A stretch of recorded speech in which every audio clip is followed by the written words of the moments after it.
People who lost their jobs by going off on a customer. What is your story? I didn't say this, but I saw it happen. Working at Burger King many years ago, I was working the drive-thru register, which was close enough to the front registers that I could hear conversations. One of my coworkers was taking an order from a lady who kept asking how much her total was, and then canceling food on it and changing her mind. I guess she was trying to keep under a certain dollar amount. Well, at the Burger King I worked at, any canceled food on an order needed a manager's password, thanks to one a-hole who stole money by putting in someone's order, telling them the total, and then canceling out the order and pocketing the money. So the manager had come by 3 or 4 times at that point. This was during dinner time, mind you, so there was a line of customers out the door waiting to order. Finally, my coworker pulled out a pad of paper and a calculator. He started writing this woman's order down and totaling it out by hand. The woman asked him why he was doing that, and he told her, "When you make up your mind about what you want, then I'll put it in the register." This pissed off the lady, so she grabbed the notebook and tried to hit my coworker with it. He snatched it back from her and told her, "Get out." My manager was only going to write him up for it, since the manager agreed that the lady absolutely deserved it, but my manager had to follow company policy. But he already had 2 write-ups on file, so she had to fire him. Story 2. Many a year ago, I worked at a home improvement store called Menards. I was a cart pusher, which was nice as I was outside all the time. Anyway, we gather about 30 shopping carts together and push them up to the entrance where they are stored inside. Now, to get them there, we do have to cross the main drive of the parking lot in front of the store. We always stop and let customers drive by. So as I push the carts up, I stop because I see a guy in a pretty nice SUV. He is actually stopped in front of the entrance. Maybe he dropped someone off. I do not know. So I'm waiting to see if he drives off, and he then looks at me and waves me across. Looks like he wanted to finish a call he had gotten or something. So I wave back and start pushing the carts across. I'm on the other side when some clips me across the shoulder blades, and it stung somewhat and pushed me forward. And at the same time, I heard glass shatter. I turn around and the guy in the SUV clipped me with his side view mirror. It had swung closed and shattered the window in the door, and I'm just standing there wide-eyed. 2 seconds later, the guy gets out of his car swearing up a storm at me and how I'm a low-life piece of crap, and how I'm going to pay for a new window and that I'm not going to get anywhere in life because I broke his window. Now I'm the type of person that if I was the reason, I'll take the blame and fix the problem. But this guy hit me. I blew up on him for about 5 minutes before a manager finally had the guts to come over and pull me away. I didn't have to pay for a new window as it was on video, but I lost my job because we are not supposed to yell and cuss at the customer. Story 3. I didn't get fired, but I was written up and yelled at management. It was the reason I quit a week later. I'm in my early 40s. For fun, I took a part-time job at a Legoland Discovery Center. I love Lego and love kids. It was a blast most of the time. However, at Legoland, employees build their name tags out of Lego bricks and attach minifigs. Kids who visit can trade minifigs with employees. The rule is that we have to trade because it's fun for the kids. Great. The only problem is that the center I worked at didn't supply any good minifigs. We just built our own from the build-a-fig buckets. I worked in the photo and entertainment departments and noticed that lots of our guests would bring in their extra minifigs looking to trade, but were disappointed by the selection. So I began to buy tons of the mystery minifigs and had a large collection of my own at home. Each weekend, I put a bunch in my pockets and put them on my name tag throughout the day so that I could trade. I liked having Ninjago or Simpsons or whatever. I wanted kids to leave happy about their trade and feeling like they got something special. Most weeks I spent $75 or more on minifigs for trading. On May 4th, I pulled out all my personal Star Wars minifigs because I knew we would be getting a lot of Star Wars fans that day. I had Vader and many stormtroopers, etc. This woman came in with a 3-year-old girl and insisted that I give her my stormtrooper. She didn't have anything to trade, but I smiled and gave it to her. Then the mom went and took a minifigs piece from the build tables and made her daughter trade with me for my Vader. I traded but was irritated because I only trade one of my personal ones per kid. There were lots of employees to trade with. The mom just wanted her kid to have my nice ones. The lady goes on to another area and in comes a group of likely Star Wars fans. One of the girls had a Ninjago minifig in her hand that she had brought from home. She was looking for someone to trade with and was headed over to my section. I put Admiral Akbar, a fairly rare one you can only get from the X-Wing fighter build set, on my tag along with Leia, excited thinking that I'm going to make their day. In swoops the lady who demands that I trade all of my figures to her kid who has 3 minifig pieces. I politely refuse and suggest that she ask the employee a couple feet away since we had previously traded twice already. She got very angry and began screaming at me because she had gone around the center and no one else had anything good. My manager came over and made me give her all of my minifigs, even the ones I still had in my pockets. I was written up for refusing to trade and not caring about the guest experience. I was so pissed because I cared very much about the guest experience. Not the pushy parent experience, but the experience of the kid who just loves Lego. And that's why I spent so much of my own money to make sure they left with something cool in their pockets. Story 4. It wasn't me, but I've been told about it. Some guy just passed his training for a call center and a few days in. He answers the phone to a customer and they get into an argument. The argument goes on for nearly an hour, and when the customer hung up, the guy called him back to continue the argument. The guy was in his late 50s and lost his job very quickly after. Story 5. Not me, but my mother. She was working at an upscale cocktail lounge in Arlington, Virginia, just out of college. Fancy place. All DC businessmen. It was common for large groups of men to come in and get absolutely wasted. One night, a guy decided, after a few cocktails, that it would be hilarious to untie the wrap skirt that was part of her uniform. Bad idea. My mother was furious and dumped an entire tray of martinis on his head. She was promptly fired, but still thinks it was worth it. Story 6. A woman came into a charity shop and complained about every single item loudly to the 10 or so customers in there. Along the lines of, "This is all crap. Who pays for this?" Like we're some boutique with clothes from the back of a van. She clearly didn't understand how rarely new clothes, still tagged, etc., are donated. Then she got in my face about it. I was so angry with her for chasing away the people that came in that I lost my cool. There was nobody left except her, since she'd ranted them into leaving. I told her to get out, and I didn't give a crap about the clothes or her opinions. She screams her way out of the shop, broadcasting it to everyone on the street. She came back once the manager was off their break and complained again, so I lost my job fairly soon after. I can't blame them. I'd have done the same. Story 7. I used to work at pizza place in a small town when I was a teenager. One night I took a phone order from some idiot woman. It went like this. Me. Thank you for calling pizza place. May I take your order? Client. Yes, I'd like a large pizza, half pepperoni, half sausage, and half black olives.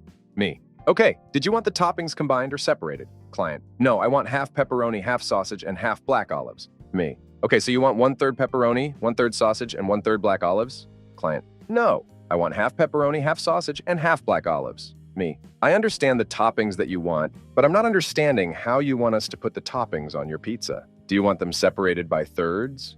Combined together? Or do you mean put half the amount that we usually put on? Client. What's so hard to understand? I want half pepperoni, half sausage, and half black olives. Me. Lady, there's only 2 halves to a pizza. Client. I want to speak to your manager. I got fired on the spot. It was easier for the manager to just hire another person than it was to lose a customer in a small town. Oh, and the lady wanted the toppings divided into thirds. She told the manager the same thing, and he just went with her math. The idiot also got it for free. Story 8. Obligatory. It was my co-worker, but I was like 5 feet away. We worked in the produce section of Safeway. He had gotten in like 5 minutes prior and was obviously in a bad mood when a customer comes up and starts complaining about her fruit. He tries the normal talking points, but the lady is being an idiot. Finally, he just loses it and yells, "Duck off, you stupid escort!" He throws his apron at her and leaves the store. Never heard from him again. That was also the day I worked my first 16-hour shift. Story 9. Lost my position at a vet clinic. Story goes like this. Woman brought in her 5-year-old dog that had diarrhea for the past week, was untreated for it. She was tired of the dog messing in the house, so instead of having the dog treated for the condition, she decided she would rather just have the dog put down. I proceeded to call her a dumb idiot while explaining to her the responsibilities that are involved when you decide you want to have a pet. I was fired. I never looked back. Story 10. Worked at GameStop as a GA, game advisor. Some guy came in and had a figurative assload of games, over 100 to trade, all with games and cases mismatched. It took about 45 minutes to process his ticket when I told him the total it was low, because GameStop and also they were all old scratched games. This man then proceeded to try negotiate with me, to which I kept telling him I can't change the price, which only made him angrier and louder. Eventually, he yelled, "Listen, you stupid idiot. I need at least $300 for all of this crap, and you're going to give it to me. First of all, I don't even have the ability to change the price at all. Second of all, my coworker proceeded to put all of his games in a bag, walk outside and toss them into the parking lot, and told the guy to take his cousin damn ass somewhere else and to duck off. Store manager came out of the back room and fired him dead on the spot. The guy stormed out, and the second he left, my manager said, "What was his damn problem? All right, get back to work." My coworker didn't get fired. It was just theatrics for the idiot. I felt like an idiot for just standing there, but it was taking everything I had to not hop the counter and hit the guy. Story 11. Was a stockroom assistant at a well-known fashion chain in the United Kingdom and USA. Didn't go off on a customer, but I bloody well wish I did now. Happened to be behind tills changing hangers boxes when a customer explodes. At the trainee cashier, demanding to know where her order was. She's screaming her head off at how it's unacceptable I paid extra, and how she made a specific detour to collect her package. She had ordered a jacket in another branch and had paid for next-day delivery to the store I worked in.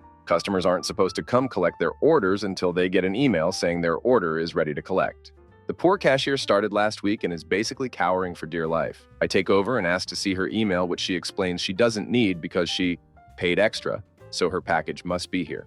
After 10 minutes of me trying to explain why her package isn't ready to collect, and her trying to challenge Krakatoa, she storms off shouting that she'll be having words with the guy who owns our company. I hand back to the cashier and carry on with my day. The next day, I'm prepping our delivery and I get called for a meeting with the store manager. I'm told I'm being let go for gross misconduct, specifically being unhelpful and challenging to customers. Turns out the customer was a journalist for the Daily Mail, and she called our head of company, who she did indeed know personally, and got me fired specifically. Story 12. I have a speech impediment, and back when I worked at Starbucks, this young African-American kid would come in every day after school and order a caramel frap. Every time I told him it would be $3.50, he would laugh uproariously and ask me to say it again. After a few weeks of this, he'd start bringing in his buddies as well. Each one would order the exact same drink, then ask me to keep repeating the price for them again and again. After a few months, I broke down. You boys should know how much the drink is by now. My manager overheard and claimed I was being idiot by calling them you boys, even though they were all middle school age. Anyways, I still see the kids around town and they always shout at me, "How much are those caramel fraps again?" Story 13. My sister was the manager of a women's clothing store. At the time, she was dealing with some personal issues regarding depression and anxiety, so she wasn't in the greatest state of mind to begin with. A customer came in with a pair of pants that had ripped along the inner thigh seams, which were well past the return period and had clearly been worn, washed. The customer, who was a larger woman, went off on a sales associate stating she'd only tried the pants on, and that caused the seams to rip and she wanted a refund. She brought the associate to tears with her ranting and finally demanded the manager, my sister. Enter my sis, and the customer starts yelling at her too. Sis promptly tells the customer that her pants split because she was a damn fats. She wouldn't get a damn refund, and to take her fat ass out of the store and never come back. Sis then went in the back, called her boss, and quit before she could be fired. Her boss actually was willing to let her stay, but she chose to leave anyway until she could get her depression issues under control. Took a solid year, but she's much happier and healthier now. Story 14. This didn't happen to me, but I witnessed it. A friend of mine used to work in a pizza place. I'd hang out in the lobby playing their Pac-Man machine. Yeah, it was a long time ago. Anyway, my friend is taking orders when a guy storms in, screaming about wrong toppings. He removes the pie from the box and frisbees it into my friend's face. My two-time Detroit Golden Gloves champion friend. What followed was the worst beating I've ever seen one man take. My friend lost his job and got jail time out of it. Story 15. I didn't get fired, but got a written warning for this. I was working chat tech support for a web host. Customer chatted in complaining of slowness, claiming our servers were having issues. I do all the standard steps, and we determine that his ISP is having issues. He doesn't believe me and becomes obstinate, so I end the chat by saying, "You're wrong." About 10 minutes later, I get a new chat. I see the account name and the question. It was the same guy with the same question. Without letting him say anything, I write, "You're still wrong," and close the chat. If I wasn't one of the better techs, I know I would have been fired. Story 16. I wasn't the one fired, but was witness to the whole ordeal. It was painful to watch, and even though I've left the company for more than 10 years, I still stay clear of the area in case anyone spots me and asks what actually did happen that day. I'm working part-time at this printing company while at college. Job's fairly boring, but reasonable easy. And the wages were decent, and as a bonus was within walking distance of my house. Sweet. This company is responsible for making the flyers you receive in the post from your banks and insurance companies, etc. Anyways, I'd been there about a year, and a maintenance guy who'd started a few months before me had gotten to be friends, since we were on the shame shift. In the same area, playing the same games and stuff outside of work, Mark was a generally easygoing guy, but when need would work like a monster, we had just received an order for a new set of flyers to be set out pretty much nationwide. And as soon as the guys came out the print shop, he piped up saying the paper quality was too low for the folded paper leaflets to be fed through the machines into the envelopes at the speeds required for the completion date. He asked if there was any chance we could use slightly larger envelopes or thinner leaflets. He was told repeatedly no. They finalized the style and dimensions of the leaflet. On the newer machines, it's okay, we only get, say, 3 failures, crumpled or torn leaflets, every 10,000 envelopes filled. The older machines, however, are shredding crap to bits. If we run the machines at 100 precent, they'll run if we are lucky for 5 minutes before jamming. Running them at 60 precent of normal speed does stop the problems, however. Mark told the bosses straight away what was going wrong and why and what he'd done to fix it. The customer was told there would be slight delay. He kicked off, saying it didn't take as long last time and he wants it done pronto. So we cranked the machines up again. My machine was reasonably new. I could sneak away using it at 85 precinct since the raw chaos happening behind me masked the fact I was running slow. After a week of battling nonstop jams and overheating, Mark was damn fed up. He was on his knees stripping yet more paper out of a machine when the customer popped to the factory for inspection. Mark goes up the guy and asks why for this job it was on very short notice and very inflexible. The customer immediately blows up in Mark's face, telling him he should be happy for the work and to get back to it ASAP. Mark takes it okay and tried to tell him it would have been faster and would have saved thousands of his money in labor if he had let them make a few tweaks. At this point, the customer pokes Mark in the chest with his pen and goes, "I'll not be told my job by some spanner jockey now. Shh! And back to work." Mark doesn't say anything. He does go scarlet with a look of pure rage that I've never seen on anyone that hasn't resulted in abuse immediately after it. He then grabbed the customer's tie, yanks it down into the feeding gears on the machine that he had just been stripping down. These machines have a step-by-step feed button for when testing a new job. So he hammered the button 3 times, pulling about 10 inches of this guy's tie in while he screamed. As he turned away, he mashed the emergency stop button and then kicked it off the machine, locking it up. He then storms out, never to be seen again. I cut the customer free. It'd take another 2 maintenance guys 9 hours to completely strip the machine and get what's left of the tie out. Story 17. Had a customer that, for at least a year, came into our store and was a master tactician in getting free goods by making up complaints against our staff. He would do all sorts of maneuvers, like wanting products he knew we didn't carry to making up complaints about our staff to even complaining that he had been charged incorrectly.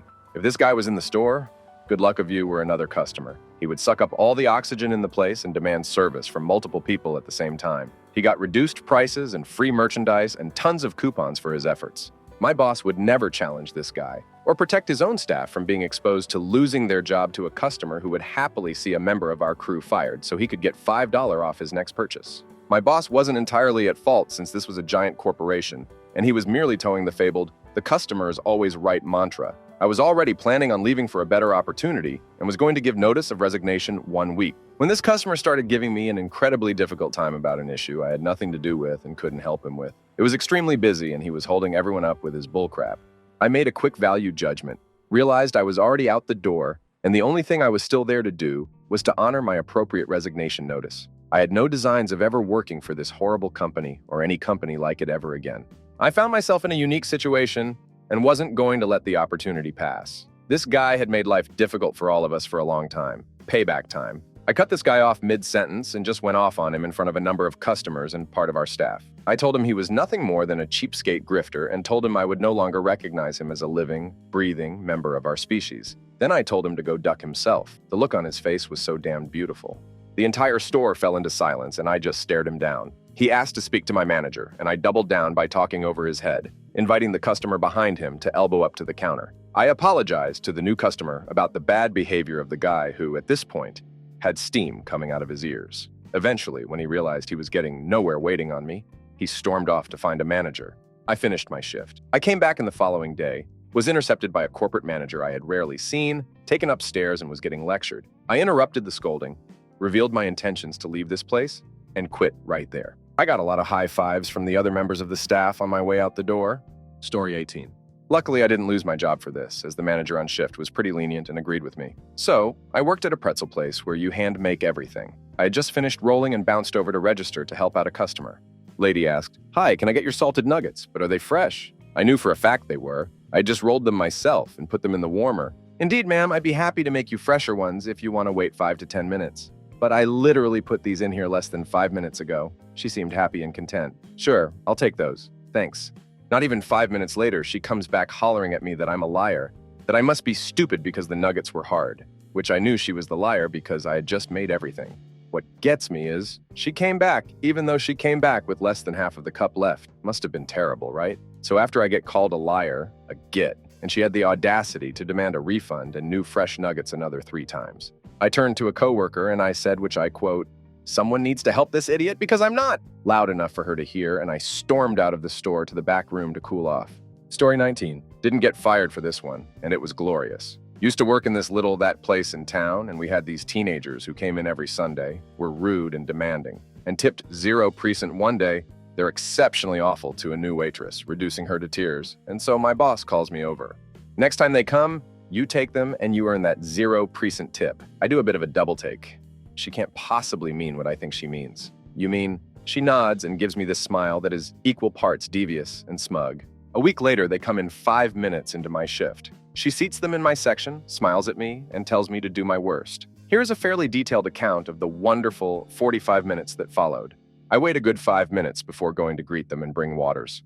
They're ready to order. I don't have a pen. I'll be right back. I promise. I loudly tell my manager I'm going out for a smoke, and then go power smoke a cigarette. Takes me about 90 seconds. They're my only table, and I'm not handling food yet, so I don't wash my hands. I reek of smoke. I take her order. Pad Thai, no bean sprouts like always. As he opens his mouth to tell me he'll have the same, I give him the just a minute finger and pull out my phone. I text my fiancé and ask if he wants to get dinner from my place or his tonight. I take his order. I somehow misunderstand and write down extra bean sprouts. Their food comes up while I'm telling my boss and the other waitress a story about my cat. I finish telling the story before I get their food. I bring it out and walk away as they're starting to complain about the sprouts. About 5 minutes after they get the food, I get a second table. One is a customer from a former job of mine, and we spend a few minutes catching up when I go to greet them. The 0% try to signal me as I leave the table, but I stare straight ahead. I come back for my new table's order and see that their glasses are missing roughly 4 sips of water.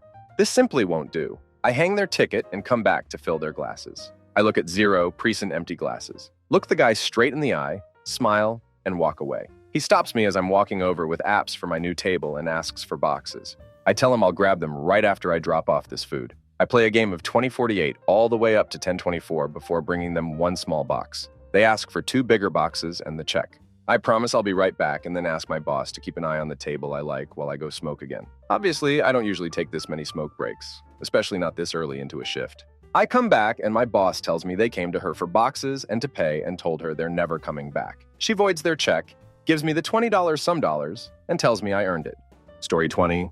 I didn't get fired, but I got scolded and written up at the chain hardware store for a customer interaction. Formatting will suck. Okay, so imagine we're at the paint desk. A young couple meets me and asks for a neutral blue color in our most popular paint, eggshell finish. No problem there. I tell them to come back in a little bit. I make it and toss it in the shaker. Another guy loudly walks up to the other end of the desk and wants 2 gallons in our crap paint in some chiastic beige color in a semi-gloss finish because his trailer isn't flossy enough. Whatever. I make it and put it in the shaker. All the while, he's talking to his wife and whoever else was with him. Remember the blue paint for the young couple? It's done. So I stick it on the desk, their color card on top of it for identification, near where they were standing. Clearly away from crap taco. Should be fine. That's what I figured. So I go back to whatever I was doing. Next thing I hear is crap taco nearly screaming, "Whoa, what are you doing?" I glare at him because he's making a scene, and I ask him, still politely, what he's yelling about. He says, ever so loudly, "This your first day? Get me someone who knows what they're doing." Again, I ask what the problem is, since his paint isn't damn ready yet. He says, "You can't do anything right." I snapped and replied, matching his tone and volume as people as starting to stare. "Oh, this isn't the color you wanted? No. This isn't the finish you wanted? Does this look like semi-gloss to you? It isn't even the type of paint you wanted? Nope. Then I guess this isn't for you, is it?" And I ripped the paint away from him and gave it to the couple you was patiently waiting behind this retard. "Yours will done in a minute." And he, of course, cried to the managers like the fat, hairy baby he is, who, of course, sided with him and gave him his paint for free and then tried to fire me over something they had 0 witnesses to. Story 21. I was blacklisted from Sonic Drive-In for standing up for myself. The store in Oak Hill was shut down and everyone fired because the manager was busted selling pot out of the trunk of his car. I was one of the dream team of hand-picked Sonic employees selected from around the city to bring the store back up to speed. Our new manager had the initials JT, and he was very proud of the fact that he comes from 5-star fine dining restaurant manager, and this was his first fast food experience. He was strict, and that is okay. We were expected to be perfect, but he had a temper. One day he comes in squealing his tires, and as soon as he hits the front door, he's screaming and cussing. I'm trying to take orders while releasing the talk button as he's cussing employees, like reverse censoring. When I finish taking the order and turn around to see what is the issue, I notice the other car hop run to the back, crying. He turns to me and says, "And you little crap. So this guy is 5 feet 4 inches, and I'm 6 feet, and in roller skates." I roll over to him and stop a bare inch away, and in a strong, clear voice, I say, "Excuse me, sir. I'm a human being, and when you speak to me, it will be with decency and respect. Do you understand?" To which he reply, "Give me your apron." So I walk out and go directly to home office and talk to one of the executives, son of the owner, and relate how I love my job. I had worked for 9 different Sonics. won multiple awards over the last decade, and had been invited to VIP movie premiere, featured in the news with his father, the owner. I can no longer work with Jeet for creating a hostile work environment and asked to be reassigned back to my store where I had been working. I was told he would call, so he called. Turns out, JT had sold his restaurant as part of a messy divorce and invested several $1 million into the Austin Sonics Association of Franchise Owners, becoming full partner and part owner of almost every Sonic in the city, and had me blacklisted. I can no longer work for Sonic. I tried again to get a job several years later, but I was told they couldn't hire me still. Story 22. Not me somehow, but one of my coworkers. She was towards the end of a long day and was the only register open. A customer came through, making lots of special requests, and being particularly rude when she tried to ensure everything. Coworker had enough, closed her register, moved to the next one over, and asked for the next customer. Story 23. I used to cut hair. I was cutting a lady's hair when the child of lady waiting started running around the shop. I told the child several times to go sit with her mother and asked her mother to please keep her child seated next to her. Well, in the middle of cutting around my client's ear, the child ran into my work area, ran into me, and almost caused me to cut my client. I looked at the child and firmly said, "You need to go sit down with your mother now." Well, her mom didn't like that and came running back to me and yelled, "Don't tell my child what to do. I'm her parent." I responded with, "Then act like it." She glared at me, grabbed her child, and stormed out. Everyone in the shop was relieved the child had left. A few days later, the owner came and tried to fire me for it. But luckily, there were enough other stylists and clients that came to my defense about the danger of the situation, and I only got a write-up. Story 24. I quit. I didn't lose my job. And I didn't explode at the guy, but I was moments away from doing so. It was marathon day, and tons of people were out and about, and our restroom key got stolen. I literally couldn't open the restroom for anyone. Not even if President Obama, the Pope, my mama, and a mama bear walked in needing to go, would I be able to will the restroom door open. This was a famous chain cafe. One guy questioned that I was telling the truth and reached into my apron pocket. I was going to kill that guy, but I just walked away and cooled off in the back. When I came out, this guy was making a huge fuss about opening the restroom for him. I told him I couldn't, and he said, "Can't you see I have kids?" I replied, "Can't you see I don't have the key?" Then he just explodes in my face. I was going to push over and knock over him in his baby carriage, but that's when I quit because this job just made me want to hurt a baby. Story 25. I worked as a server at an upscale country club and had these two gentlemen come in for lunch. One ordered and the other said, "I'll have exactly the same thing." So I confirmed that's what he wanted, and he replied, "That's what I said, right?" I bring out their lunch, and the second guy complains and starts getting rude with me because his lunch has onions on it. So I say, "Sir, you said you wanted the exact same thing, but I can have the chef make you another one." So he says, "Listen to me, you little damn-a-hole. I know what I said, and I never said I wanted onions." So I reply, "If you ever speak to me like that again, you and I are going to step outside and work this out." He pisses and moans to see the manager, who unbeknownst to me is sitting at the table right behind these guys having a meeting with another member. She turns around and tells the guy, "After the way you talk to my employee, I should let him. How about you both apologize and move on?" I didn't get fired, but thought I should share a story where a manager actually stands up for an employee. In hindsight, she probably should have fired me because threatening violence on someone probably wasn't the best idea. Oh well, when you're 19, you think you're invincible. Story 26. I didn't get fired for this, but I worked at a Whataburger in a very small town. And it's the only fast food joint near the high school, so lunch rushes are really bad. This guy ordered a double meat, double cheese. And I explained that cheese is extra, so he's like, cool. The guy is already ordering $30 or something worth of food. So he gets his order at the window, checks his receipt, and freaks out over the $1 cheese charge and wants us to fix it or something. Soon told him how I already explained to him it was extra, and he's like, "No, this is too much. I want you to take it off." So there is a line wrapped around the store, all ordering big meals. So I reach into my pocket and throw all my change at him and tell him to leave. He looks at me with wide-ass eyes, and he drives off. We had no cameras, and our manager was always in the office. So we got away with so much bullcrap. Slice of cheese is 50 cents. He asked for double cheese on a bunch of stuff, so it made his order obviously more expensive. And yes, we have to tell them, extra cheese is going to be 50 cents extra. Per slice, is that okay? Story 27. I used to work for a popular pub chain here in the United Kingdom called Weatherspoons. I had been there 3 years. I had been promoted to team leader. I wasn't really too bothered about the job as a future because it was only money to keep my through university, but money's money. Anyway, one day we get a customer in, an American who has just stepped off the plane, and all his preconceptions are off. For those not familiar with spoons, a few things. They don't do table service. You have to order food at the bar and pay before you get it. They'll bring it to the table and clear it away afterwards, but that's about it. Food is known for being cheap and cheerful. Most of it is microwaved, bar the things that cannot be cooked in a microwave. like steak, for example. It's not high-quality gourmet dining, and they don't pretend it is. The customer is always right. Ethos does not exist there. They'll be polite to a point. But if you take the piss, you won't get good service, or any at all. I've rejected more people than I can remember. It's primarily a drinking establishment. Most people don't go there to eat, and most of the venues don't have dedicated food-only areas. Anyway, he comes in, has a seat, and waits for a waiter, who obviously doesn't come. Keep in mind, it's not unusual for people to come in and sit and wait for friends and whatnot. He comes storming up to the bar, claiming he's been waiting for a damn half hour. One of the bar staff, very confused, asks him, "What have you been waiting for?" With 100% sincerity, the man seemed to think the bar staff was being sarcastic and rude. He started shouting. As TL, I stepped in, did the diplomatic, "What's going on? Oh, I'm very sorry, sir. Here, let me take your order, blah, blah."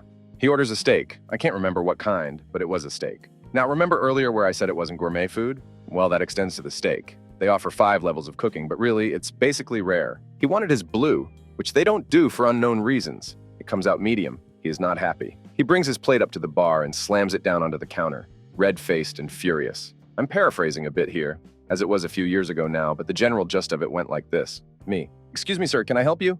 Him. "You better hope you can, because I'm about to call your manager and buddy." Me. "Well, hopefully I can. What is it I can help you with?" Him. This steak burned." Me. "I'm very sorry. I'll order a replacement and give you a full refund, sir." Standard op when dealing with food complaints of quality. Him. "Not good enough. I don't want another piece of crap like that, you hear me? Give me my damn money." Me. "Excuse me, sir. There is no need to be rude. I've offered you a refund. I'm happy to do that for you. But you will not swear at me, sir." Him. "I'll swear all I want, kid. That trash you served up is not a damn steak, and I want a full refund plus gratuity. Or you can kiss your job goodbye."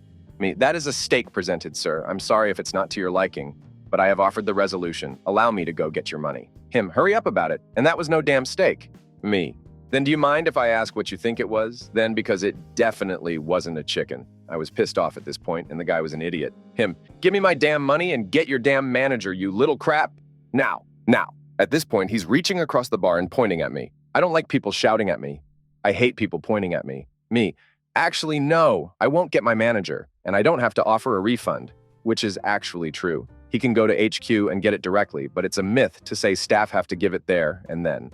"I was happy to give you one, but you've pissed me off now. So take your coat and get the duck out." Him. "You little crap, I'll call the cops." Me. "Do it! Then they can take you out for me." This goes back and forth for a while, gathering quite a bit of attention from the other clientele. Manager walks up, man shouts at him. Manager calms him down. Man demands I be fired. I get pulled into disciplinary. Manager breaks the rule, and not an unwritten one. A legitimate company-mandated rule that says managers take our side. He says he has to let me go. I was fired, appealed, and owned him and that idiot so hard in the tribunal. Got payment for the 4 months I had been without a job, plus a little extra for the hassle. My record of being sacked struck off my record and offered my job back, which I rejected. Story 28. Some fun times. Working in an auto parts store in Rubidoux, CA, a crafty neighborhood. I had a great manager who didn't let us get abused. A guy comes in empty-handed, walks around for a while, picks up a battery, walks around for a while, brings it up and asks for a refund. I told him to get the duck out. He did, no questions. Another time at the same store, a guy buys all this stuff, and then, after I run his credit card through the paper imprinting machine, early 90, and give him his copy, he reaches out and grabs my copies, saying he doesn't want a paper copy of his credit card info left there. That's just how it was done then. So I reached across the counter and grabbed the merchandise. He wrestled me for it, but I got it, and my coworkers came to my assistance and told him to get the duck out. Of course, he said he would call the manager, so I said fine.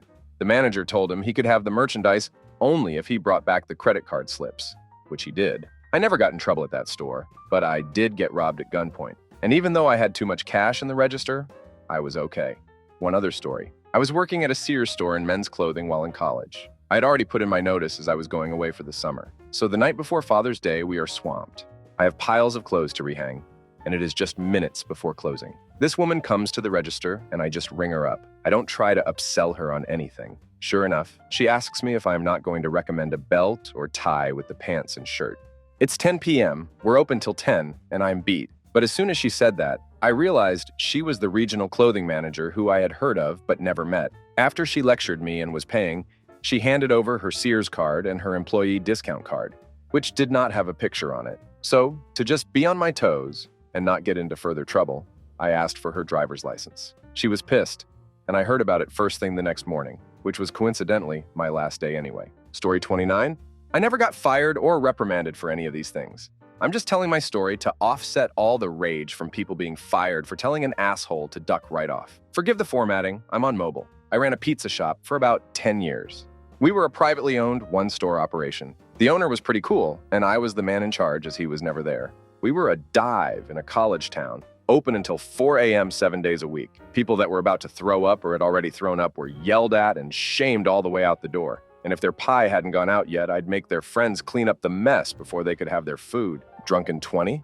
Some things won't leave at closing time? I'd take a dough tray out to their table and smash it as loudly as possible on the table in front of them until they couldn't take the racket and leave. You told the girl at the counter all the nasty crap your drunk brain wants to do to her? Dragged out in a full Nelson. Once had a guy lose his crap because someone who had ordered for a pickup came in after him, and the picker-upper got his food immediately. Couldn't understand that the other guy had called ahead. He's still screaming in the middle of the lobby as his pie comes out of the oven. So I box it up, take it out to him, and as I get to him, I throw the box on the floor and smash it all up with my feet. Threw his money back at him over the counter and told him not to come back. I think my favorite was soda pop in a water cup. I would just walk up to the table, snatch up their bevies, and call them names as I threw out their drinks. Super immature, but super cathartic as well. Our not having a public restroom regularly resulted in, well, what if I just piss in the trash can? This usually resulted in a refund thrown at them over the counter while telling them to get the duck out. Occasionally, they'd go ahead and start unzipping, which would get them the tried and true full Nelson drag out. Brady Quinn came in with a bunch of his football player pals. They were super rude and miserable. But then they started a little huddle doing a haka chant sort of thing right at the counter where we take phone orders. It was the loudest thing I had ever heard in that lobby. They refused to stop, so their money was refunded and they were told to GTFO. As Quinn was walking out the door, my coworker yelled after him, "Hey, my dad said you might be good one day." Also, Doug Benson kicked it with us for a couple hours and got baked once. That was neat. Story 30. Fired, quit.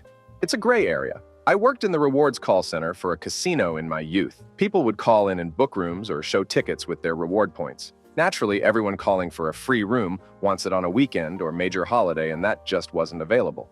A lady called to get a free night in the top-end suite on Valentine's Day with 2-day notice lost her crap when I told her no, saying she spends so much money and we don't even care enough to reward her loyalty, and even attacking me personally. I just couldn't do it anymore. I calmly explained to her that, "I see you spend about $20 an hour in the casino. Yeah, we really don't care about you. You could never come back and no one would notice. You need to start betting more than your entire family will ever be worth before we actually start caring if you come back or not." I obliged her request to speak with my supervisor and started packing my things. Story 31. Was assistant manager at a brand new Mexican place. We'd been training for weeks, and this was the Sunday after we opened the previous Thursday night for friends and family. The grand opening was Friday night. I was 17 years old. It was my first salaried job, my first management job, and the first time I'd ever been asked to work more than 12 hours a day. As a matter of fact, by that Sunday's lunch, I'd worked over 45 hours since Thursday afternoon.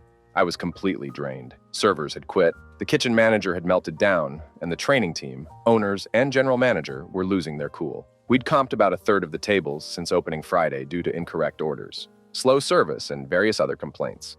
It fell to me repeatedly to deliver the check and apologies to diners as they chewed my ass and berated every aspect of the restaurant I'd been proud to represent until the opening crap show. It's the end of the church crowd lunch rush and we're emptying out. I'm looking forward to 2 days off starting in just a few minutes as soon as my relief arrives. A table of 8 tells their server the food was bad, cold, and took forever to arrive after ordering. They didn't get their drinks refilled, their appetizers came out after the entrees, and the check was wrong. Great. I comp the check on the register, gather my will, and head to the table. I'm so tired and stressed that I make a very bad decision. I'm going to calm them down with my innate humor. I step to the edge of the table, wait till I have their attention, and open my mouth. Amy tells me you're a bunch of complainers and asked if I'd come over to kiss your asses so she can still get tipped and maybe you'll even come back another day. Your lunch will be on us because, hey, we wouldn't want you to have to just forgive us for not meeting every unreasonable expectation, right? I smile and chuckle to show I'm joking, then wait for the laughter that's sure to follow from the table. Nothing, not even a smirk. One woman's mouth is open in surprise. Older man at the end is scowling and his face is alarmingly red. Older woman chokes on her sip of water. The silence grows and deepens. Other tables sense there is a great disturbance in the force and begin to crane their necks like drivers cruising past a car wreck. In seconds, the entire building is so quiet I can hear the dishwasher in the kitchen singing something in Spanish and the beep of a timer on a fryer. The owner sees my pale and panicked expression from the host stand and hustles over. I stand, head down, sweating lightly, as he hears the entire tale, starting with the drinks and ending with my obscene and incredibly rude comments. He turns to me, looks into my face, and says, "You're fired. Get your things and leave right now. I'll mail your check." The good news is that later I dated the owner's daughter a few times, and she told me her dad would be happy to write any reference. I wanted, because he'd realized it was far too much to expect of someone my age and inexperience, and would be glad to hire me as a server if I wanted to come back. I went to college instead and haven't worked in food service in more than 15 years. Story 32. I didn't get fired for this, which was pretty great because I threatened a mother with a timeout in front of her kids. I worked at a pool as a lifeguard, and our pool doesn't allow water wings because they aren't Coast Guard approved, but we gave out free life jackets for them to use. In comes Mama with her 2 kids. One of them was like 4 and had the water wings. I told her she couldn't use, but we had ones available for free, and she blew up on me. I guess her daughter really liked her water wings. I told her to talk to a manager, because I'm not allowed to talk while watching the pool, but she kept yelling, so I just repeated the line I'm instructed to use at kids who repeatedly misbehave. I already told to please talk to the manager, because I have to watch the pool, so if I have talked to you again, you have to sit in timeout for 10 minutes. She glared at me and didn't even go to the manager. Story 33. Obligatory, not me, but my mother's previous coworker. She worked at a burger joint restaurant, and on a busy night, this one table ordered mashed potatoes. The server tells them that mashed potatoes aren't on the menu, but they have baked potatoes. They keep on insisting that they want mashed potatoes, but eventually they seem to agree that a baked potato is fine. So when the order comes out, so does the baked potato that they ordered. He puts it down on the table, and the customers go, "We wanted mashed potatoes." The server has had enough at this point and goes, "Mashed? You want the mashed?" He raised his fist and smashed it down on the baked potato, giving the customer exactly what they asked for, mashed potatoes. The management, however, did not find this dedication to the customer very professional and let him go. Story 34. Good thread. This actually happened to my friend today. Working at Buffalo Wild Wings, keep in mind New Year Eve, one of busiest nights of the year. Opening employees have be in by 8 a.m. to prep food and get the store ready. But no manager is there to open the store. 2 employees walk to work and stand in cold for almost 2 hours when another shows up with a phone to call the general manager and ask what's going on. Turns out the opening shift manager forgot they were supposed to open. So general manager shows up to let employees in on her day off, stays until the scheduled manager shows up. Now keep in mind everyone is nearly 2 hours behind on their opening duties, and when Mrs. Late Manager shows up, does nothing and sits down to do her makeup. She then asked my friend to do her opening duties while she fixes herself up. He declined because he had crap to do himself, and hey, shouldn't been late, and now you're here, do your own work. About 20 minutes later, after doing her makeup, she then said she needs to fix her hair and again asks my friend to do her work at this point, after standing in the cold for nearly 2 hours and rushing to get 3 hours or work into 1 hour because of her tardiness. He snaps back, "Why don't you do it yourself?" She replies, "Well, do you just want to go home?" He says, "Duck, yes," and walks out. General manager texted a bit later asking what happened, and he said, "She told me to go home, so I did, and I won't be back." Story 35. Many years ago, I worked clothing retail. I had a favorite customer. He and his wife would come in, and he'd put down a small fortune each month on his wife and teen daughter. He reminded me of my dad, who I lost when I was 18 years old. I was in my early 20s, and my mom had just died of cancer. This gentleman had stopped coming in for about 2 months. I look up and see him come in with wife and daughter, and the girl looks pissed. They come to my counter, and the girl calls her mother an idiot, and her father a waste of space, since he lost his job when the mill he worked for closed. She kept berating them, and something, the child in me, snapped out. I told her off. I said that she should appreciate her dad, who gave her everything until he couldn't. That she was 16 years old, and I wasn't too much older than her when my dad was passed. That the sweet woman she called an idiot who went out of her way for her could be gone fast too. That she needed to not be a damn brat because she could look up one day and have neither parent. That I would shave years off my life, even if I died the next day, to have my parents hug me once more. I told her to grow the hell up and be kind to her parents. They left, and my boss chewed me out. She said if they complained, I was toast.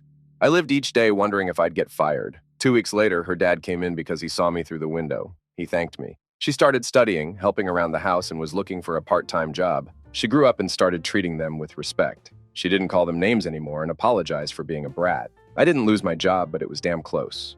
Story 36.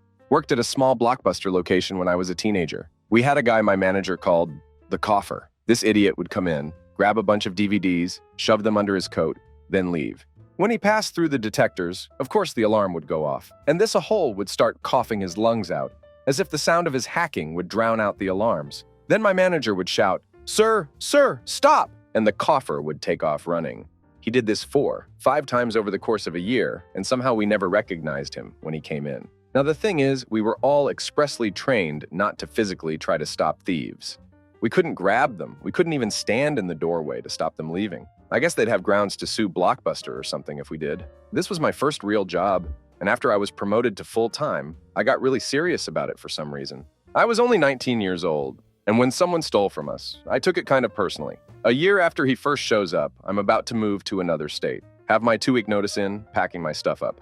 Cue the cougher. He does the same thing he's done for the last year, grabs 6 DVs and starts coughing as he goes through the detectors. Having a week left with that job, I chased him and dove into his legs in the parking lot. He wrestled with me while I spit a stream of some of the most heinous cursing I've ever done. I mean, I laid into this dude, saying I hoped his mother caught Montezuma's revenge and crap herself to death. All kinds of horrible things. After about a minute of wrestling with the dude and my manager screaming at me from the door, he threw me off and ran. My manager ran after him for a block, I guess to see if he would get in a car or something, then came back and fired me on the spot. I left the state the next week, and to this day, I don't know if he sued or not. I never got a call or a letter about it. I still hate that idiot. Wish I'd gotten a good punch in. Story 37. I worked at a Dairy Queen for a summer in high school. A coworker was working the drive-thru when a customer came over the speaker and said, "I'd like a big tall ice cream cone." Without realizing that his finger was on the button, he replied, "What, are you going to lick that like you would my junk?" Yeah, he had to quit after that one. Story 38. My first job was when I was 12 years old for a flower shop in town. They used to hire a kid to wear a clown costume and wear a sign that said roses $10 dozen. All the job entailed was walking back and forth along a 20-foot strip of the sidewalk and wave at cars. Paid $30 per 2-hour shift with cash at the end of every shift. It was awesome. Didn't work too hard and was allowed to listen to my Discman while I worked. Some people were really nice and occasionally would stop and ask if they could buy me a soda or something from the convenience store beside the flower shop because it was so hot. Other people were who threw crap at me from their car. Anyway, one normal Saturday morning about 15 minutes before my shift was over, my dad pulls into the parking lot to wait for me to finish up. A couple minutes later, some kid about my own age, maybe a little older, walking down the sidewalk spits in my face as he's walking past. That pissed me off to no degree. Like throw crap at me, whatever. But spitting in my face was damn gross, and I had enough. This clown snapped. I ripped off my sandwich board and kicked the guy's legs out from under him. Jump into my best Emma mount and start raining fists and elbows, as if I'm going for the Clown College Bantamweight Championship. He's yelling, and I just keep hammering into him and screaming that he ducked with the wrong clown. My dad runs up and pulls me off of him and carries me into the florist's. I was promptly fired. My dad took me for ice cream because he said nobody deserves to be treated like that. I did what he would have done, and it was the funniest thing he's ever seen. Story 39. I've been working the closing night shift at a convenience store for about 6 months while I go to school, and it's great. I'm the only person there. Most customers are either regulars or intoxicated, and I can kick people the duck out for whatever reason. A kid had been stealing from the store for a while. He brings in his bike, walks around, asks for price checks, puts things back, changes his mind, etc., and just generally is doing way too much trying to shoplift. For the most part, I didn't care to confront him. But he just kept giving me more work to do, so I quickly developed a visceral hatred for this. So I picked up little bits of information about his life, like his name, where he went to high school, where he worked. He comes in and tells me it's his birthday and starts on his bullcrap. I let him go through all of his bullcrap, and he comes to pay for his 1 moon pie after being in the store stealing for 10 minutes. He starts trying to talk to me and straight-faced as possible. I interrupt him and recite his name, where he works, and where he goes to school. I tell him he's been pissing me off for too damn long and we have cameras. Stop treating me like an idiot. I tell him I'll get him fired from both of his jobs, send the officer I know to his school, and if he's lucky, maybe I'll duck his mom too. Little idiot was scared crapless, so I told him happy birthday and I haven't seen him since. Story 40? Wasn't me, but a coworker. Dude was from Egypt, some redneck, judging from Confederacy tats. And his family came in looking to return something that was way older than our return policy and no warranty or receipt. He told them he couldn't help them as there was honestly nothing proving that he had even purchased here and they wanted a cash or gift card refund, but that he would be happy to call a manager if they weren't happy with what he said. Dude and wife starts being incredibly Islamophobic. Coworker was Christian. The wife's husband pushes him on the ground, gets up and pushes him on the ground again. The coworker got back up and beat the ever-living crap out of him right in front of his wife and kids. The police were convinced it was self-defense, but Target said that he didn't have actually fight over a couple pushes and canned him. He manages a CarMax, last I heard. Story 41. No one was fired over this, but as a person in the service industry, I thought I'd share this with my fellow industry folk as I still think it's one of my favorite things I've ever seen happen behind a bar. I was once working at a beer bar in Sarasota, Florida. We were having a Dogfish Head total tap takeover and the place was at capacity. I mean, we're 3 deep around the entire bar, 4 guys behind this tiny bar, including the owner, all trying to pour as many beers as we can to cut through the line. At some point, a guy who I'd made eye contact with a number of times, who should have known he was coming up next, yells, "What does a person have to do to get a beer around here?" I watched our owner, a New Yorker through and through, turn around and literally yell, "Everyone shut the duck up!" The place goes dead quiet, and he stares at this guy. "What can I get for you, sir?" The guy was caught so off guard, he just stared up at our tap list and mumbled, Our owner, knowing he didn't even have an order ready, looked him dead in the eye and said, "Damn you, next," and started serving the person next to him. I wanted to hug him so much for that. Story 42. I went off on a bad manager. I was 17 years old and it was my first job. I worked at a movie theater. This happened on a night that was supposed to be slow. I was working concessions by myself. We randomly got an influx of customers. It took me a while to get it done. The whole time, my manager was standing in the lobby telling 3 other people not to come help me. After all the customers cleared out, I said loudly, "I love how I'm working my ass off while my managers are preventing their employees from helping me," or something along those lines. My manager was pissed she wrote me up. Got fired a week later for it. It was stupid. I overreacted in the situation, but I had a crafty manager too. Story 43. Oh man, I've been dying to tell this story for a while now. Although it doesn't pertain to someone getting fired, it does have some justice. A friend and I go to a store, let's make it up and call it Allmart. We're in line at the registers when this middle-aged lady in front of us is trying to use some expired coupons. The cashier is telling her the coupons can't be used. Mind you, these coupons would save her $4, a fact that I realized after this entire ordeal. Lady wasn't having it and just starts insulting and yelling the cashier as if it's their fault the coupons expired. And not smuggest insults like, "No wonder you work here," but some deep cutting stuff like, "You should hit yourself if you can't override and accept them." Like, what the heck? This idiot was out for blood for $4 damn. That's when my friend, who's a former Marine, steps in and reams back into her. The exchange went something like, him, "Whoa, whoa, whoa. How dare you disrespect this young cashier like that? The hell is wrong with you to say things like that to her? You're a messed up person, idiot. Mind your business and don't raise your voice at me," him. "Oh, so now you know that raising your voice is disrespectful. Where was that consideration when you did it to her?" Her, "Stop talking to me or I'll get my husband here to handle you." Him, "What husband? You don't even have a wedding ring on."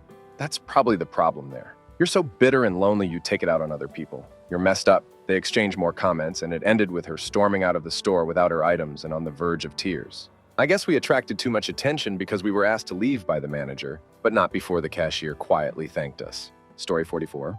Years ago, I had kind of an interesting job working for a big box electronics retailer that you're probably familiar with. The uniforms are blue, if that's enough of a hint. My position was to open new stores. So I'd fly around the country spending 3 months with a team of 3 other people handling things like logistics, accounting, giving a big stupid check to the local boys and girls club to get some good press, etc.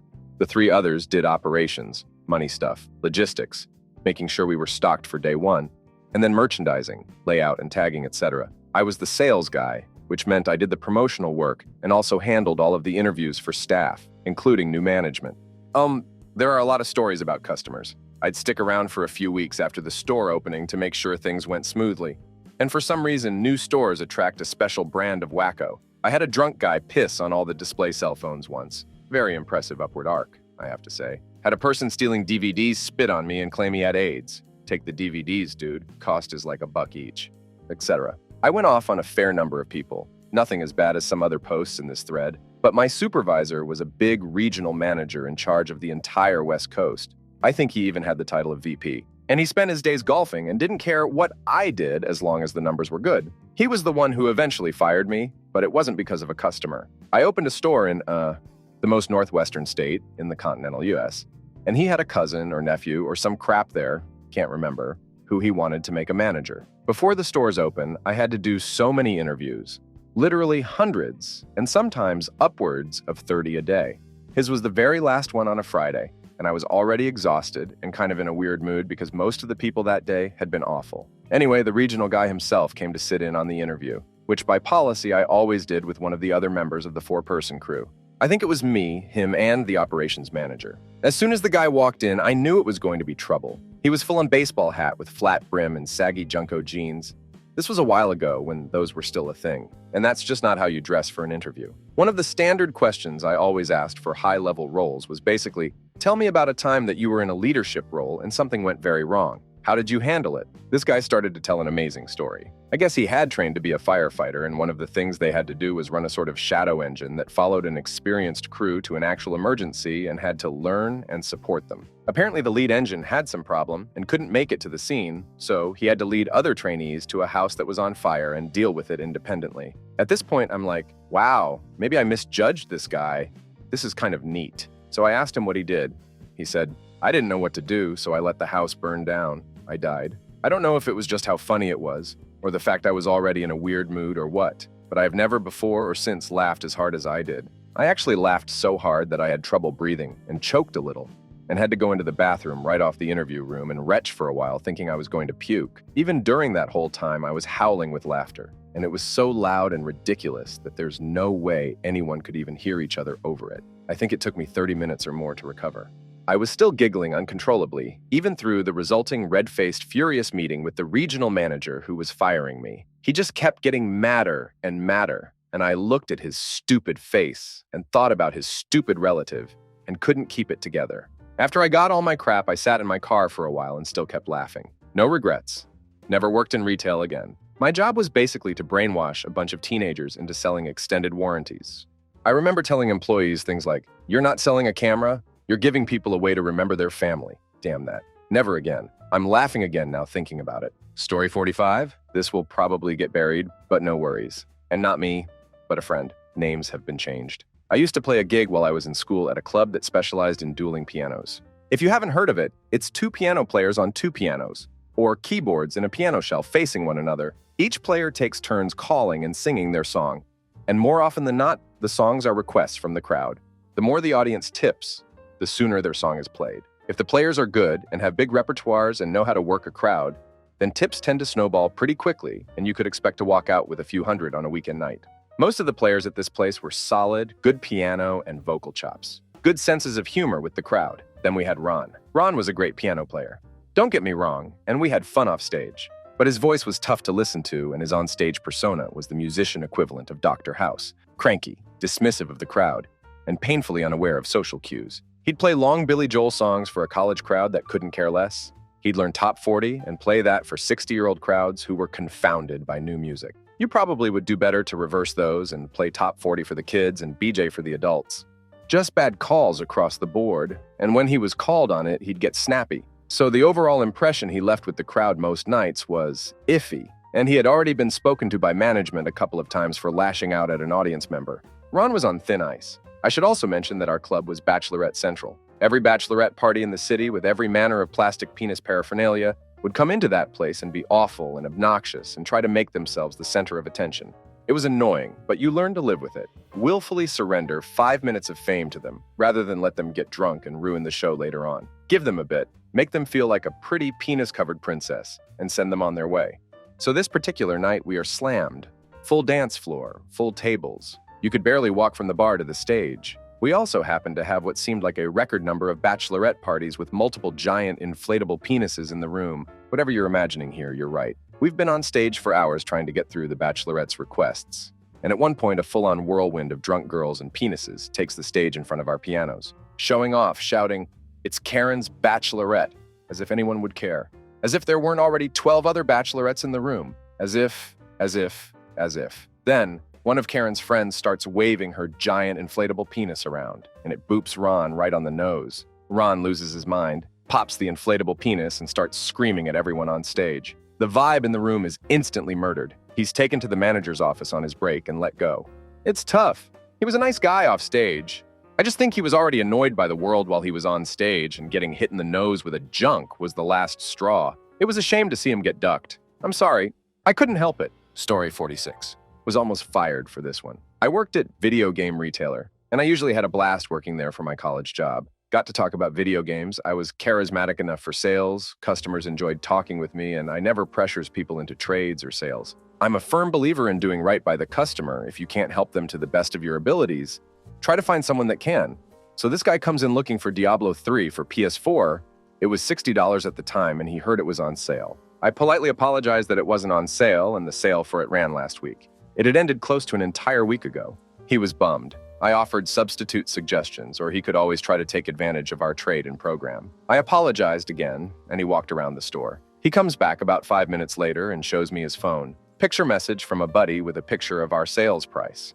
The picture was taken in our store. The date of the picture taken was last week. See, I told you. You have to give me the price for it. Sorry, sir, that's not the case. That price and sale is still from last week, and your buddy did send it from last week. I know, but the sale existed then, and I have a picture of the price. So you have to get me that price. No, very confused. I simply tell him that's not how that works. And someone could bring picture from a Black Friday deal and we would just lose money like nobody's business. I tell him again. No can do, I'm not going to take a $40 hit for my store. He's bummed again, very flustered and a bit red in the face. So he goes to the store, talks to a girl he was with. I feel bad I couldn't give him the price. I want to help him out yet. I want to show him that I have the power to help him and do what I would do in those situations. Even if it means I don't get a sale. He can feel good trusting me and come shop here again.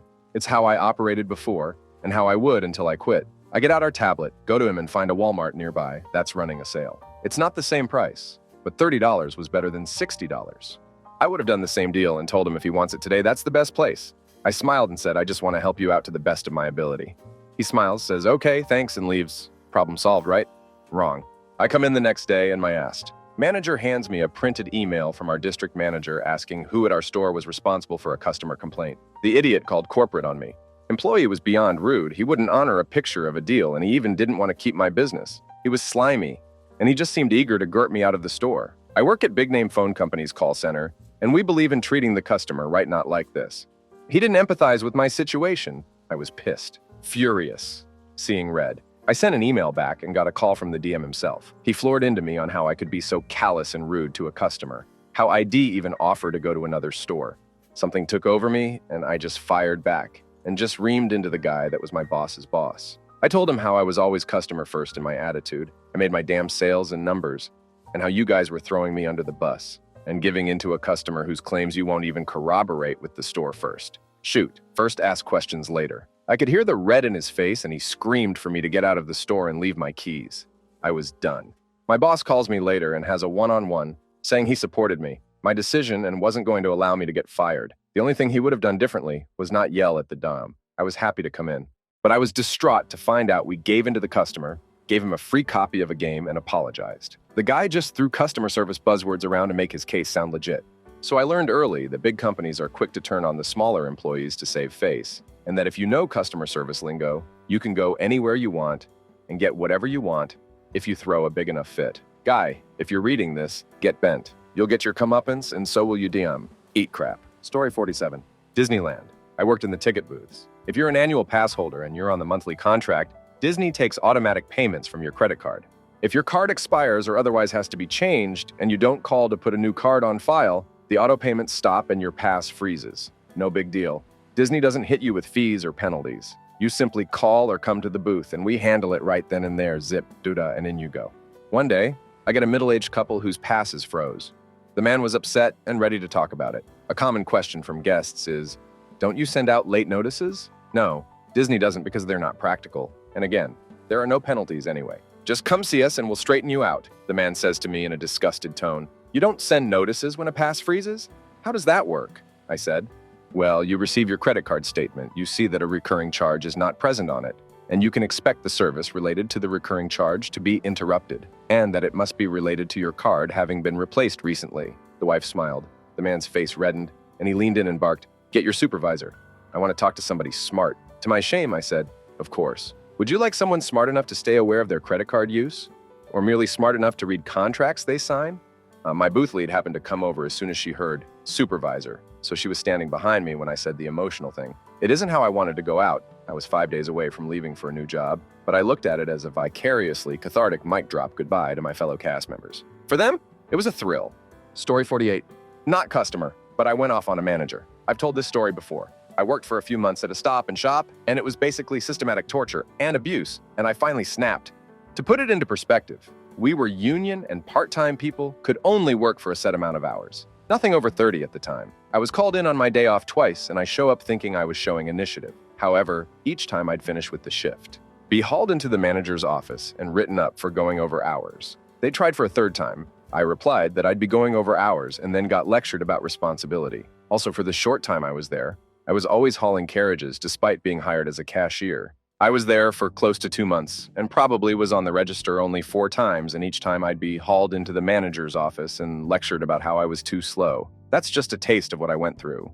However, what finally did it for me was when I was out hauling carriages, of course. In summer heat, I had brought with me a bottle of Gatorade and had it hidden by the carriage stall inside. However, the deli manager was outside every 15 minutes smoking a cigarette, and if I stopped for a second to take a sip of water or Gatorade, I'd get reported to my supervisor. Supervisor comes out, watches me, and goes back inside.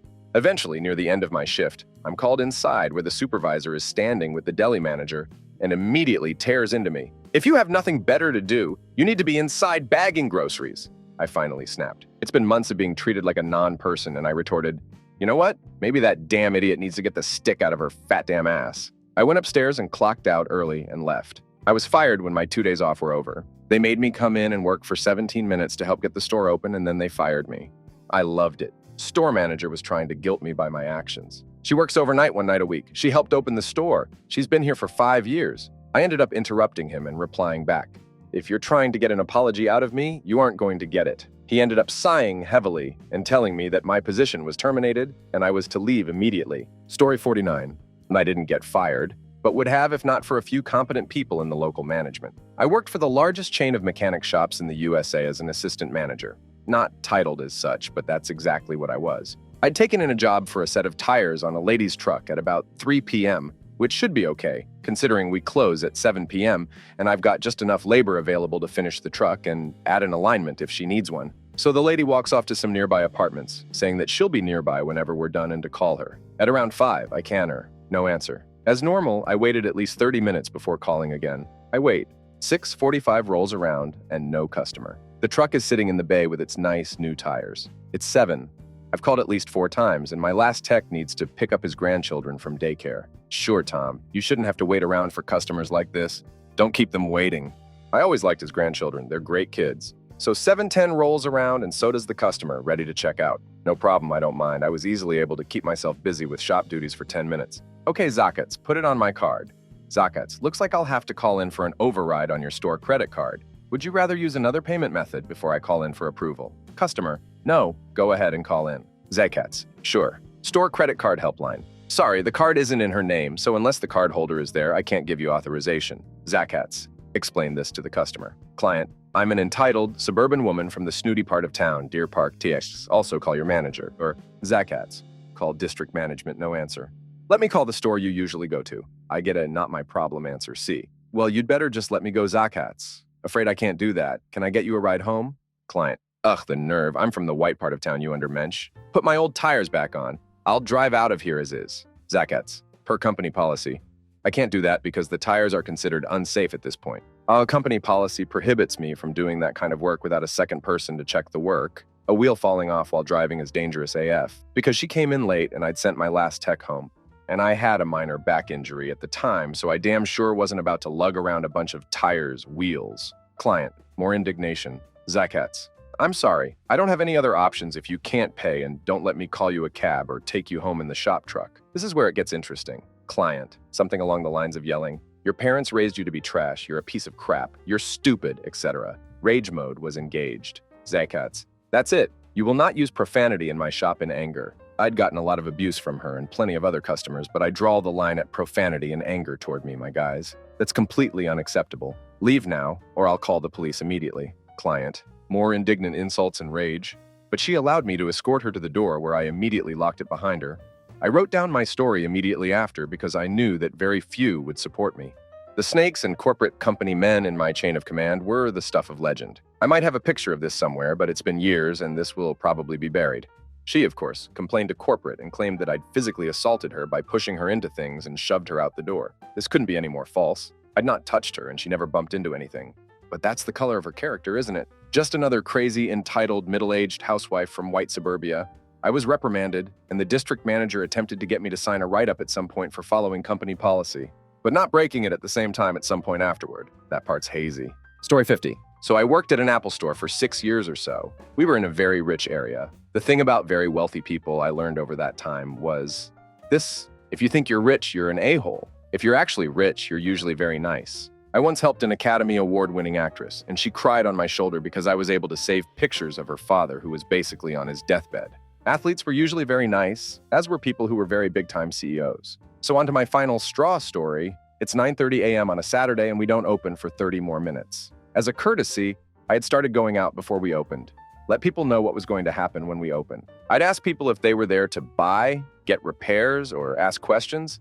Then I'd tell them how we will be able to help them once we open. 100% of the time, people super appreciated this, as when we opened, we almost always had 30 people waiting outside, and usually 20 people on staff. So there's one guy who doesn't appreciate this. In front of 10 people, he is demanding to know, "Why can't you just help me now? It's really easy. My phone is broken." I explain we need to get him with a genius, and once we're opened, I can get him with one right away. I was a lead genius. My job is to make sure all the geniuses aren't spending too much time with one customer, that they have the tools and resources they have, and more often to talk to really angry customers and calm them down. At this point in my career, I had talked to hundreds of angry customers and calmed them down, no exaggeration. Fast forward to 30 minutes later, we open, we let everyone in. I come out of the back as I heard all the technicians out and make sure nobody is dragging their feet.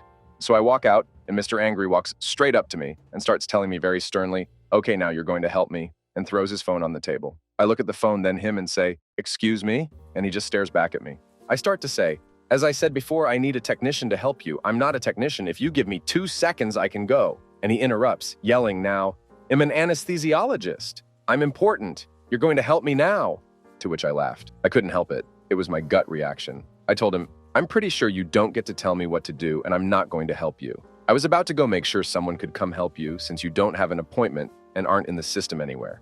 But now I think I'll just go home." And then I went to the back, grabbed my stuff, popped my head in the manager's office, and told them I was taking the day off. Then I walked out of the store past the guy, who watched me walk all the way out with his hands raised like he didn't know what the duck just happened. I quit a week later, and now working at making a lot more money, unlimited time off, just as good of benefits. And I help people who I know and care about, and they aren't huge holes. 6 years of being fine with the holes, but that man's demeanor and self-importance disgusted me so much I had to leave that job. Story 51.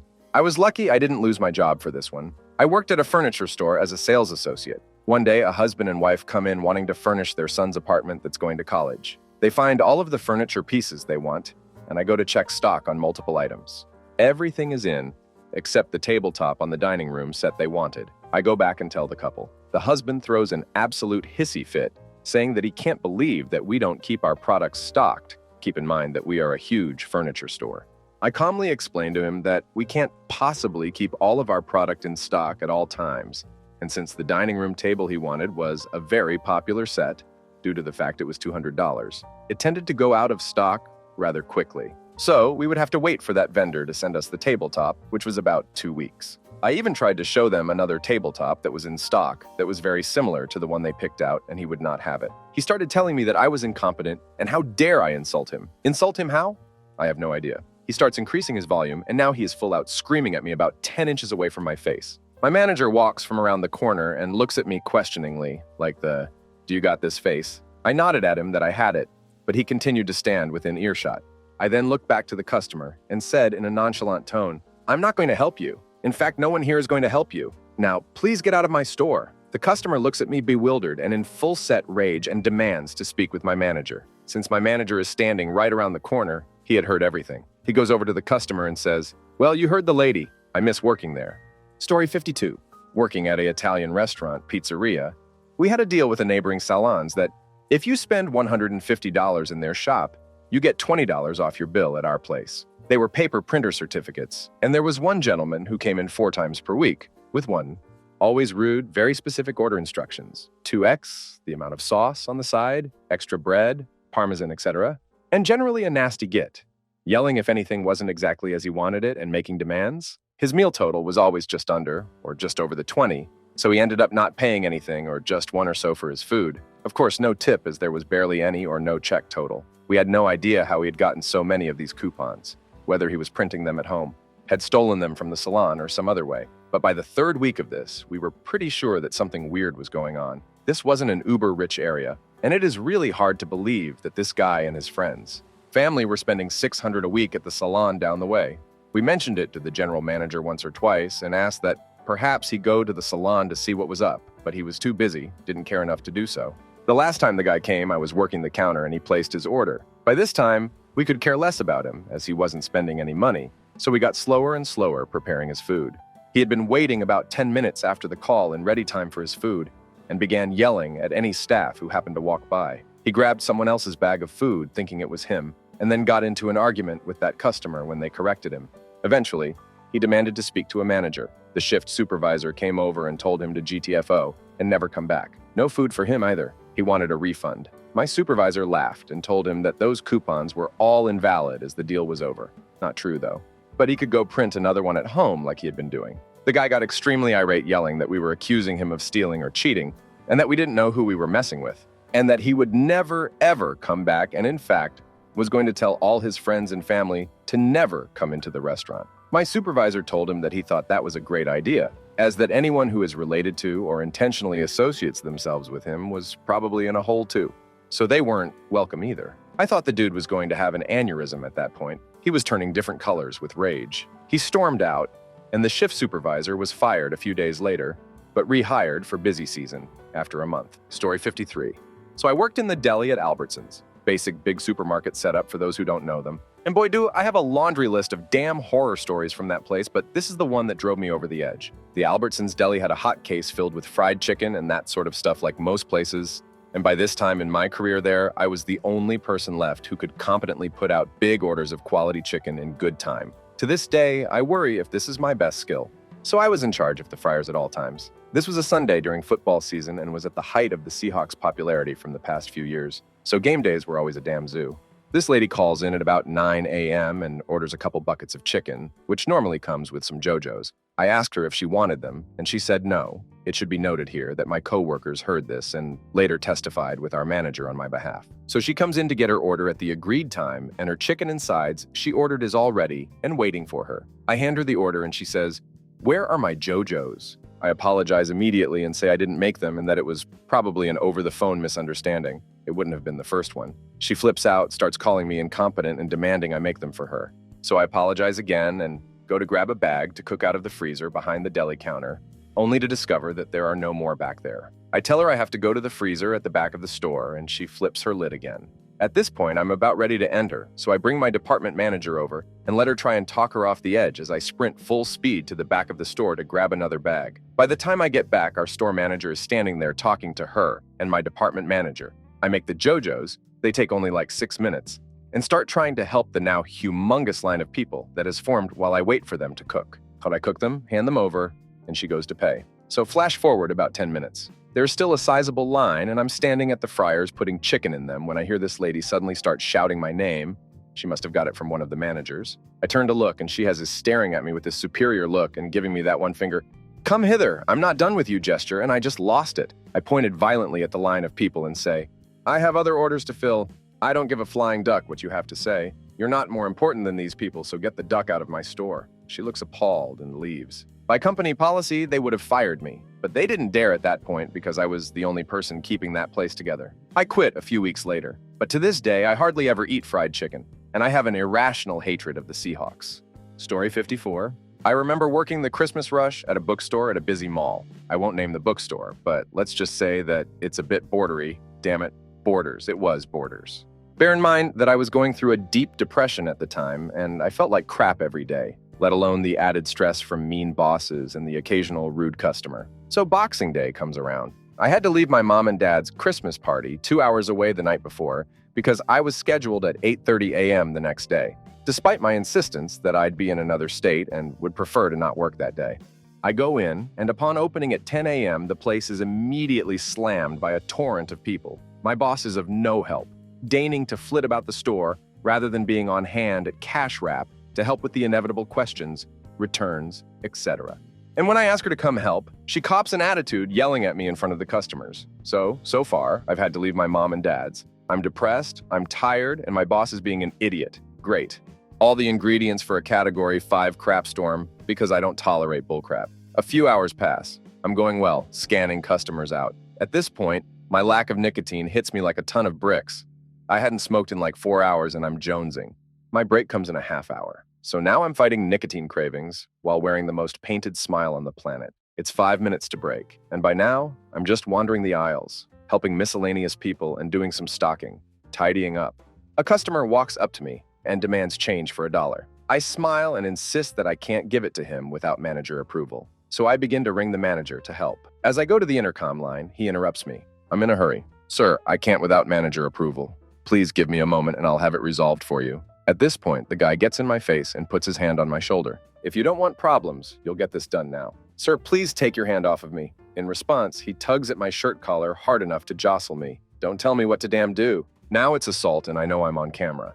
And the volcano that was my boiling anger has erupted. I immediately grab him by the throat, pin him to a wall, launch into a streaming and screaming tirade about how he's a useless piece of crap, how he can take his 4 quarters and shove them up his mother's ass, and that he's damned lucky I haven't drilled my fist into his entitled fat face. The manager immediately runs over, pulls me off of him, and immediately corrals me into the back room.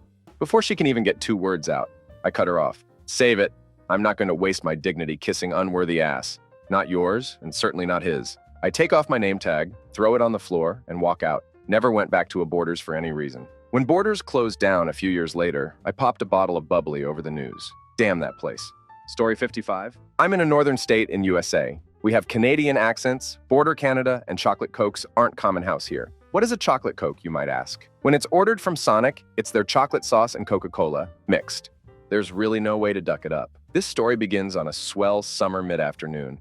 I'd only worked there for 2 months and was already fed up with the terrible work ethic of the other employees. I was 2 hours away from my shift being over when Bertha, she was husky, comes into the drive-thru and very politely asks for a chocolate Coke. No problem, I'll have that right up. She proceeds to the window, payment is taken, and chocolate Coke is given. Note that I didn't unwrap her straw, so she did have to grab a cup with chocolate Coke and a straw from me. Here's where it got a little weird. She then proceeds to drive into a stall and enjoy her Coke. Why did she drive into a stall instead of just order from one? My innocent 17-year-old mind pondered this thought, but eventually dismissed it. No more than 15 minutes later, I notice Bertha drive out of the stall and disappear onto the street, so I had thought. Bertha had actually come into the drive-thru again and was ranting to a coworker about her chocolate Coke. My mind raced, almost panicking that I had ducked up this perfectly polite woman's order. Was it made wrong? No. Too much chocolate? Not enough Coke, or the reverse? Nope. She claimed that the straw I had stuck inside of it had caused a hole on the bottom of the cup, and that she now had a sticky mess of the contents upon her lap and leather seats. She drives up to the window and angrily displays to me the empty cup, with a straw clearly stabbed through the inside through the bottom, and stretches out to show me a small bit that had gotten on her shirt. When I say small, I mean make an okay sign with your hand, and that was the size, small. I professed to her the obvious intent to get a free refill and that I won't be obliging. Bertha throws a fit, and manager can hear it across the store. Manager runs over, slams the window shut, and asks me to remake it or she will. A sudden anger came over me, and I developed a plan. Sure thing, manager, I said, and away I went. I grab a Route 44 cup and open the window so she can clearly see that it's still intact. I proceed to put the required amount of ice and display the contents to her once again, making extra effort to show the bottom is still intact. I pour in the chocolate sauce, yet again displaying the contents and intact bottom. Bertha is getting anxious and asks me to hurry. There was nobody else waiting, so I saw no reason to speed up this process. I set the cup against the Coke dispenser and unwrap a straw to mix it with. I hadn't mixed it with a straw beforehand, but I wasn't doing what I did beforehand. I lit the Route 44 chocolate catastrophe. At this point, Bertha was very upset that I had taken 3 minutes to make a simple drink. What took you so long? Sorry, there was a hole in the bottom of this cup too. With the finish of my elongated enunciation of 2, I puncture the bottom of the cup with the straw and hold it out the window. Uh-oh, looks like I'll have to make it again. It's almost like this hole was deliberately made. She turned red like a tomato and started to curse at me, so I threw the cup inside her vehicle, slammed the window shut, gave her the middle finger, took off my apron, and left. Story 56. About 1 year ago, I worked at a company that did basic life support ambulance trips for people going to doctor's offices, dialysis, etc. I was called to a skilled nursing facility for the only chief complaint listed as altered level of consciousness. When I arrived on scene, I asked how long ago the call came in, and the nurse answers that they had called 6 hours prior to arrival. Now, this specific facility was known for not calling 911 when they should, and they had a bad rap in the emergency world. I asked the nurse to patient history before I get to the patient, and he has no history of diabetes or other illnesses that may cause altered level of consciousness without being life-threatening. Now, I should mention that my partner was a brand new emergency, and the company we work for didn't do very much training. I'd been on calls resulting in 911 many times, and was pretty familiar with the whole routine. When I finally make patient contact, I noticed this patient is going in and out of consciousness, and I immediately began taking vital signs. And I do a stroke test while I advise my partner to call medical control. We needed to know if we needed to transport or should call 911. The patient's blood pressure was pretty low, and I could barely palpitate a pulse, and the patient failed the stroke test. When I mentioned to the nurse that we may need to call 911, 3 nurses immediately entered the room and started freaking out. Many people don't realize that when skilled nursing facilities call 911, if he comes and mark on their reputation and lowers their standards in the medical standing and other related reports. The nurses were saying they didn't want me to call 911 and they didn't want me transport, and I knew that I needed to transport this patient to the emergency room immediately. The patient's condition started to fall in. The patient began drooling and falling into what seemed like a coma state. The nurses were screaming at this point, some in what I assumed to be Chinese. It was very difficult for us to hear medical control and to continue to take vitals every 5 minutes then. When we got the patient onto the gurney and we were ready to leave to take them to the hospital, the nurses physically blocked us in the room. During a stroke, it is imperative that you waste as little time as possible in getting this patient to the emergency room. I told the nurse, "Get the duck out of the way, I need to get this patient to the ER, he has had a stroke." The nurse was apparently on the phone with her supervisor at the time that I said this, and his supervisor overheard. Paramedics and fire arrived on scene just as we were loading the patient into the ambulance.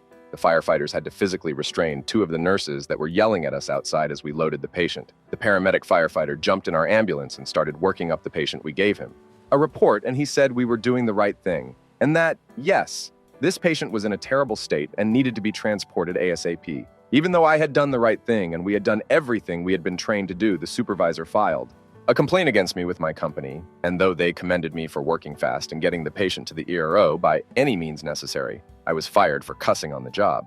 Funny thing is, though, that the company that hired me now said that they liked that story because it showed that I was willing to put the patient's life before my job. It turned out good in the end. I feel good about what I did and am happy with my new company.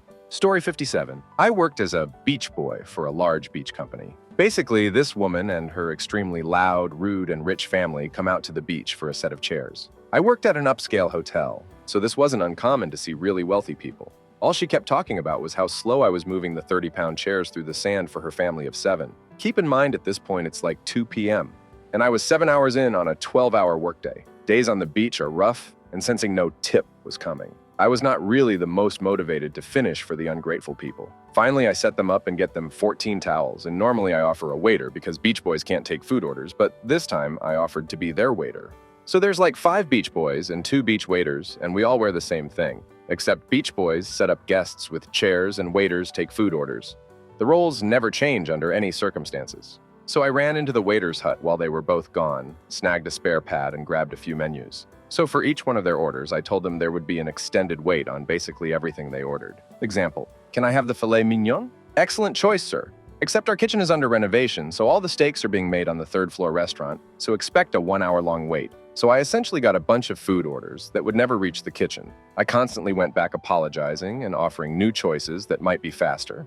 And obviously, the food would never come. Eventually, my plot was foiled by a waiter who eventually came around to them asking if they'd like to order it around 4:30 p.m. And this is when I heard, and I quote, "That little red-headed idiot never took our order?" You can imagine how my meeting with the directors of the company went. Yet I was only written up and moved to another hotel property and was told never to impersonate food and beverage services again. Story 58. I used to work in the restaurant industry as a chef. We had a closed kitchen at this particular spot, so customers couldn't see what was being done in the kitchen. It was nice because we could listen to music and joke around without having to worry. Anyways, one day I was alone on the line and a server came to me and said a customer wanted to give me his compliments. No problem. I put on my nicer jacket and went out to say hi.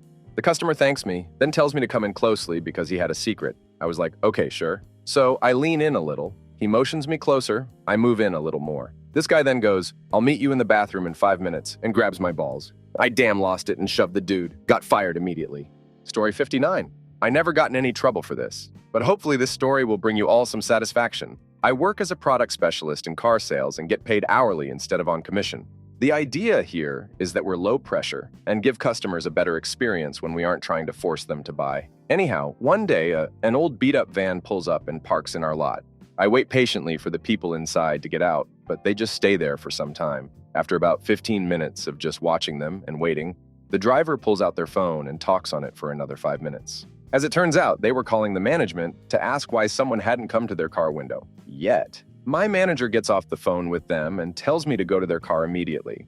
I put on my best smile and walk out to their car. After a minute or so of ignoring me, they finally roll down their window, turn to me, and go, "You must not want to make a sale today." My blood is beginning to simmer, and my grin widens. "We try not to come right up to people's cars when they pull up, as it usually makes them uncomfortable," I explain. They tell me what car they want to see, and I invite them out of the car to come have a look. Nope. They, two able-bodied adults, explained that they would not be leaving the car. Instead, they wanted me to walk in front of their car and lead them from vehicle to vehicle while they sat in their air-conditioned hitbox. They were being very rude, and my blood was absolutely boiling at this point. The tones of condescension and exasperation in their voices were pretty apparent, with an even bigger smile than before.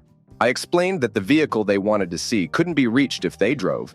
It easily could have been, and invited them to get out of the car if they wanted any more help. I then proceeded to lead them around our giant lot, meandering here and there as they followed doggedly behind. Our lot is absolutely huge. Finally, I led them to the car they wanted to see, which was extremely close to where they parked in the first place, with a smile so big it could have broken my face.